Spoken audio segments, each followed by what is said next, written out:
শোনো, এটা একটা সিন্ডিকেট মিটিং হচ্ছে, বিশ্ববিদ্যালয়ের সর্বোচ্চ মিটিং। এখানে তোমরা ভিডিও নিয়ে আসতেছো, এটা কেমন কথা বাবা? এখানে এই মিটিং এ কি সবাই অ্যালাউ? আমরা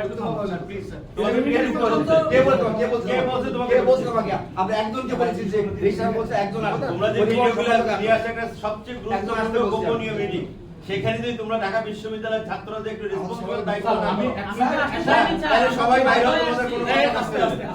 এক মিনিটে শেষ করবো স্যার। শেষ করবা কেন? তার আগে আমরা বাজেট স্যার, আমরা যে বিশ্ববিদ্যালয় থেকে যখন বলেছি আমাদের বিভিন্ন প্রয়োজন, তখন বলছে বাজেট আসলে কাজ হবে। তো আমরা ইউজিসি থেকে বাজেট বরাদ্দ করাইছি, এটা কয়েক মাস হয়ে গেছে স্যার। তো এখন শনিবারে বাসটি আরো অনেক আগে হওয়ার কথা, এটা ট্রেজারার স্যারের এখান থেকে পাস হচ্ছেই না। এরপরে যখন আমরা সর্বশেষ স্যার বললো যে উনি এটা ইয়ে করে আপনার কাছে পাঠাবেন, তো এরপরে আমরা দেখলাম যে উনি নেগেটিভ রিভিউটা দিয়েছেন। উনি দিয়েছেন যে 2 বছরের জন্য যে বাজেট বরাদ্দ হয়েছে, এরপরে কি হবে এর জন্য উনি বরাদ্দ দিবেন না, এটা চালু করবেন না। এটা হলো তার সুপারিশ। আমরা বলতেছি স্যার ডাকসুর মেয়াদ স্যার 1 বছর, জাস্ট 1 বছর। আমরা সেখানে 2 বছরের বাজেট নিয়ে আসছি, এটাই তো অনেক বেশি স্যার।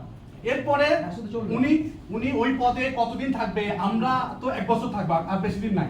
উনি কতদিন থাকবে তারও তো কোনো গ্যারান্টি নাই স্যার। উনি হয়তো অন্য জায়গায় যাবেন, কিন্তু স্যার এটা যে 2 বছর বাজেট আছে, শিক্ষার্থীদের চাহিদা 2 বছর তো এটা চলতে পারে স্যার। এরপরে যারা ডাকসুতে আসবে, নির্বাচিত হবে স্যার, আপনার ডাকসু দিবেন, নির্বাচিত হবে, তারা আবার বাজেট বরাদ্দ করবে বা বিশ্ববিদ্যালয়ের নিজস্ব ক্যাপাসিটি নিয়ে আসবে। তো 2 বছরের একটা বাজেট নিয়ে আসছি স্যার, এটা কেন পড়ে থাকবে স্যার? এই ক্যামেরাগুলো এত